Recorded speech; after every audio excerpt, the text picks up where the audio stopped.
Hola a todos. En conjunto a mi grupo, formado por Ignacio Adaos, Belén Andrade, Javiera Castillo, Javiera Rojas, Fernanda Soto y Natalia Gordillo, en el marco del curso de operaciones unitarias, hoy nos vamos a adentrar en las entrañas de una planta cervecera. ¿Sabías que la cerveza es una de las bebidas más antiguas y populares del mundo? Es el motor de una industria global altamente sofisticada.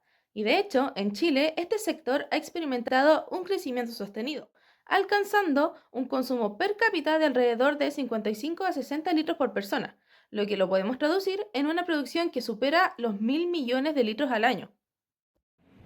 Más allá del consumo, su valor estratégico es gigante. La industria cervecera genera miles de empleos directos e indirectos, dinamiza el sector agrícola a través del cultivo de la cebada e impulsa a miles de pequeñas y medianas empresas dentro del rubro artesanal. Sin embargo, para mantener su impacto económico y social de manera responsable, la ingeniería detrás del proceso tiene que ser perfecta. A través de una entrevista con un experto del área, analizaremos el flujo completo de este proceso productivo, desglosaremos los fenómenos de transferencia de calor y de masa que gobiernan su operación más crítica, y revisaremos las estrategias de mitigación ambiental y de economía circular que transforman sus residuos en nuevos recursos. Pero, ¿qué es Cardelius? Una microcervecería. En Chile existen distintas categorías de cervecería según su tamaño y niveles de producción. Está la nano cervecería, que vendría siendo quienes producen como en esas ollitas que están ahí, y producen baja escala, etc. Y después viene la micro cervecería, que vendría a ser pequeñas cervecerías también, que pueden elaborar cerveza en cantidades desde los 1000 litros hacia adelante. Vamos a seguir el proceso completo de la elaboración de la cerveza. Y para eso primero tenemos que conocer los ingredientes. La malta, el lúpulo, la levadura y el agua. Esto que es uno de la cebada que viene de la tierra, una semilla, que en su interior tiene almidón, y lo que provoca la fermentación es que puede haber una degradación de ese almidón, transformarlo en azúcares simples, etc. El lúpulo es una planta, una hierba. Luego el agua. Luego el agua tiene que ser blanda, así blanco. No. Tiene que tener ciertas sales que necesita la levadura para poder desarrollar su reproducción y su ciclo de todo su ciclo completo. Entonces, una vez que ya tenemos listo todos nuestros ingredientes, ya fuimos a comprar el grano, lo malteamos, tenemos nuestro lúpulo y tenemos nuestra agua filtrada o no, ya empezamos el proceso. Bueno, pero antes de continuar, hagamos un resumen de cómo es el proceso de elaboración cervecera. Primero tenemos la infusión, maceración y filtrado, donde se mezcla el grano con agua para extraer los azúcares. Luego pasamos a la cocción, donde se bulle a 100 centígrados para esterilizar y activar el lúpulo. Posteriormente se pasa a un enfriamiento rápido. Este es drástico para poder mantener a la levadura. Posteriormente se da la fermentación, donde se añade la levadura para transformar los azúcares en alcohol y CO2. Continuamos con la maduración, donde se da una clarificación en frío, para terminar en el consumo, donde se envasa el producto final. El malteado es la primera etapa de la elaboración de la cerveza y transforma la cebada en malta. Primero, el grano pasa por el remojo, donde se combina con agua, aireación y agitación suave para hidratarlo, eliminar residuos e iniciar la germinación. Luego se realiza un remojo en seco y una segunda hidratación. Después, el grano se transfiere al tambor de germinación, donde se distribuye y se voltea para mantener el proceso uniforme. Durante la germinación se activan enzimas como las alfa y beta milasas, que preparan el almidón para su posterior conversión en azúcares fermentables. Tras 5 o 6 días comienza el marchitamiento. Luego la malta se seca y tuesta, deteniendo la germinación y desarrollando su color y aroma. Finalmente se enfría, se descarga y se eliminan las raicillas y el polvo. Y el utilizar cerveza, o sea, tanques cerrados, permitió una mayor conservación porque no había contaminación de microorganismos. Ya, entonces aquí estamos en la cocción a los 100 grados, poco tiempo, no sé, 5 minutos completo. Pero empezamos nosotros ya a matar bichos desde los 65 grados a menor temperatura, más tiempo, permite una esterilización de ciertos bichos, no de todos, son específicos, pero por lo menos en este caso la pasteurización podría empezar desde los 65 grados.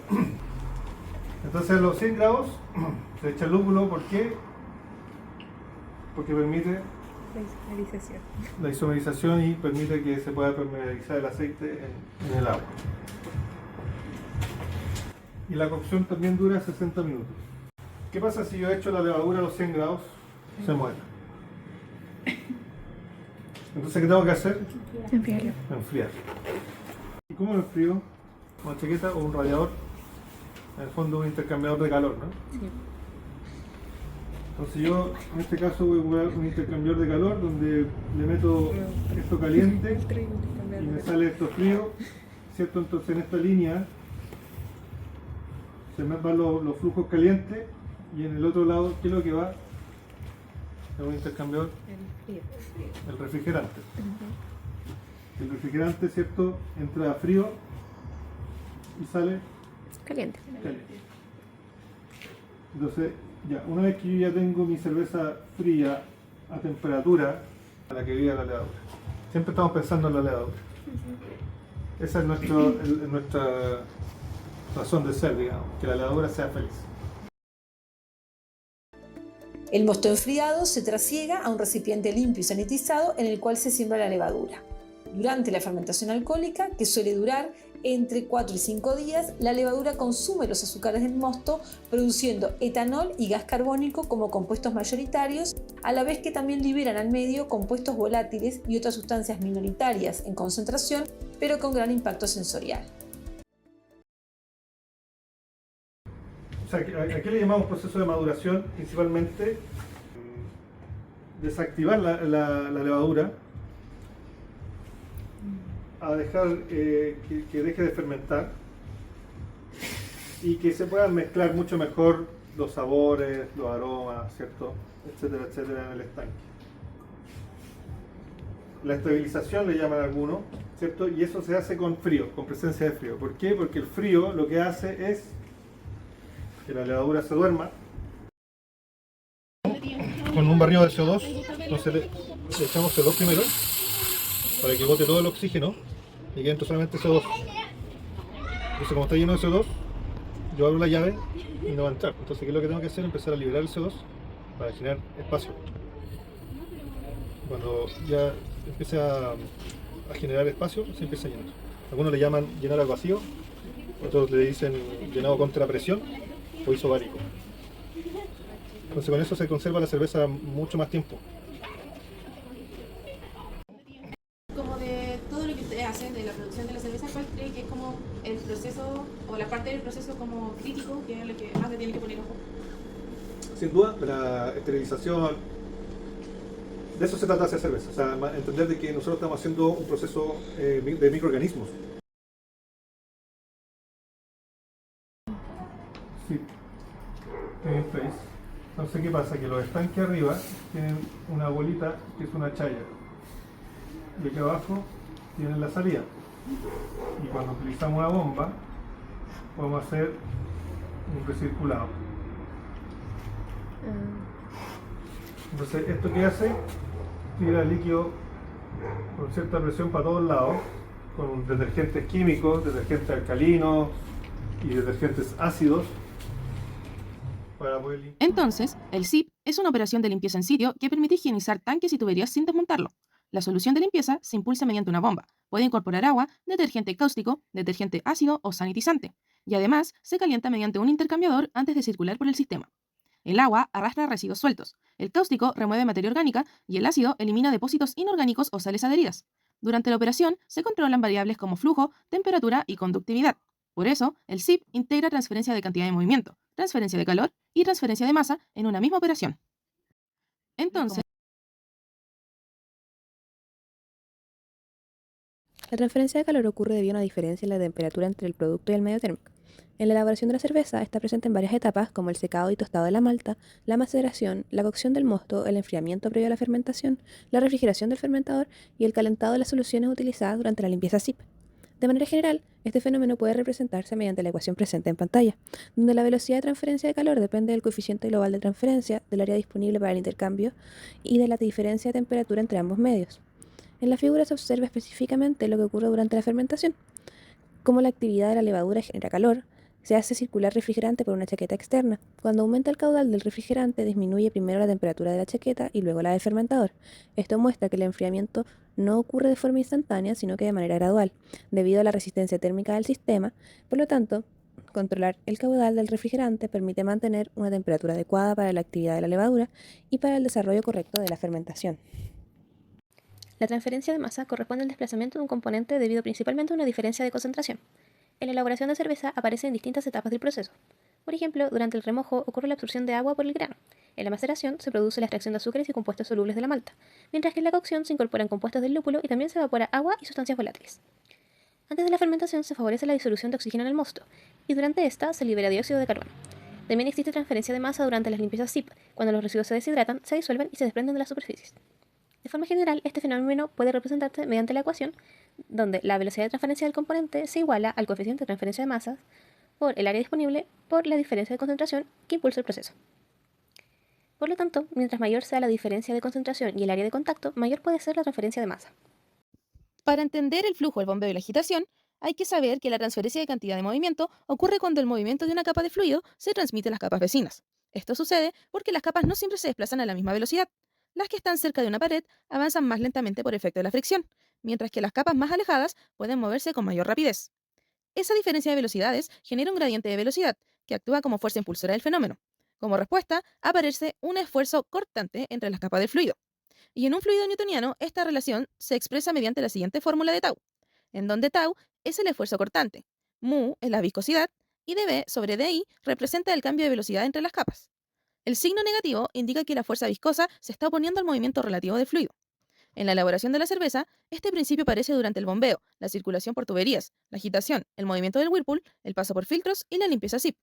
Por ejemplo, en una tubería, la bomba entrega energía al fluido y genera una diferencia de presión que lo impulsa.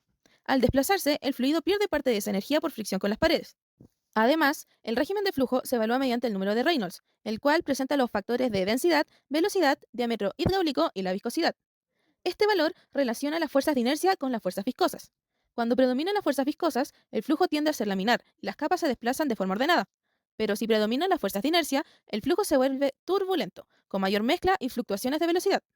Durante la limpieza SIP se favorece el flujo turbulento, porque aumenta el esfuerzo de corte sobre las paredes y facilita el desprendimiento de los residuos.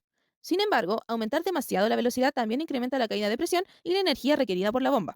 Y por eso, el objetivo no es alcanzar la mayor velocidad posible, sino lograr una velocidad suficiente para obtener una buena acción mecánica sin aumentar innecesariamente el consumo energético.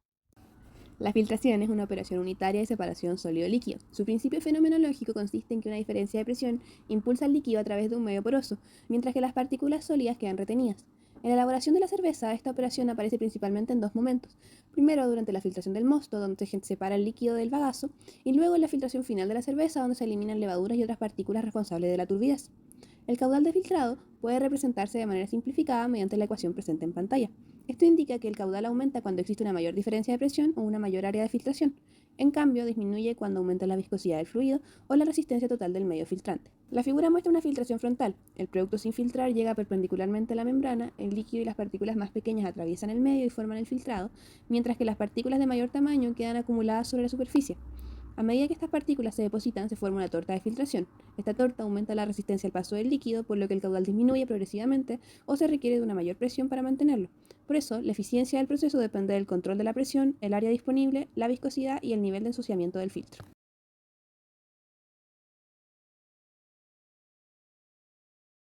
Mi pregunta va a ser como, ¿qué hace después con esos excedentes? Como para no afectar también al medio ambiente, como economía circular.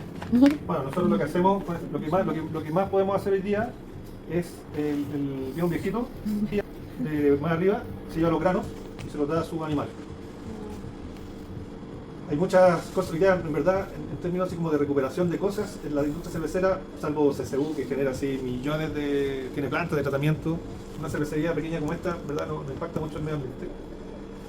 La levadura que se utiliza son 500 gramos para hacer 1500 litros, ponte tú. Es súper poquito, obviamente eso se va multiplicando y va generando una biomasa un poco más grande. Pero nada que por ejemplo, no tenga hoy día que hacernos cargo así como necesitamos un plan ambiental y no sé qué. El agua que se pierde, la biomasa de la levadura. Sí. Y todos esos residuos luego cómo los desechan o se tratan. O para no impactar el ambiente. Bueno, para eso primero tenemos que evaluar de cómo lo podría impactar en el fondo. La levadura está viva, no está viva, está muerta, no está muerta, es ácido, no es ácido. Entonces, lo que nosotros hacemos acá, al final del proceso, es tratar de neutralizar cualquier tipo de pH. Para cerrar nuestro recorrido por el mundo de la cerveza artesanal, podemos sacar tres conclusiones fundamentales que definen esta industria. Primero hemos aprendido que el maestro cervecero es ante todo un guardián de microorganismos.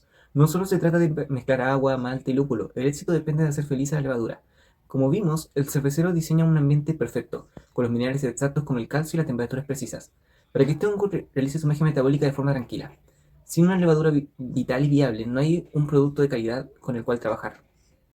En segundo lugar, la operación unitaria que determina el éxito económico y sanitario no es la cocción, sino la esterilización y la limpieza, el denominado sistema SIP. En una cervecería se pasa más tiempo limpiando que produciendo. Un solo error en la higiene puede permitir que bacterias lácticas o céticas arruinen lotes enteros, algo que solo se descubre días después, generando grandes pérdidas. Finalmente, el impacto ambiental de una microcervecería es un ejemplo de responsabilidad y economía circular. Vimos cómo el bagazo no se desperdicia, sino que se entrega a la comunidad local para alimentar animales. Aprendimos también que los residuos químicos se neutralizan en su pH antes de ser desechados para no dañar el entorno, y comprobamos la eficiencia del circuito cerrado de refrigeración con glicol, que permite enfriar la cerveza sin desperdiciar agua ni refrigerantes. En definitiva, la cerveza artesanal es la unión perfecta entre química, pasión y respeto por el medio ambiente. Es un oficio milenario que hoy se apoya a la ciencia para garantizar que cada gota sea sustentable y, por sobre todo, de excelente calidad.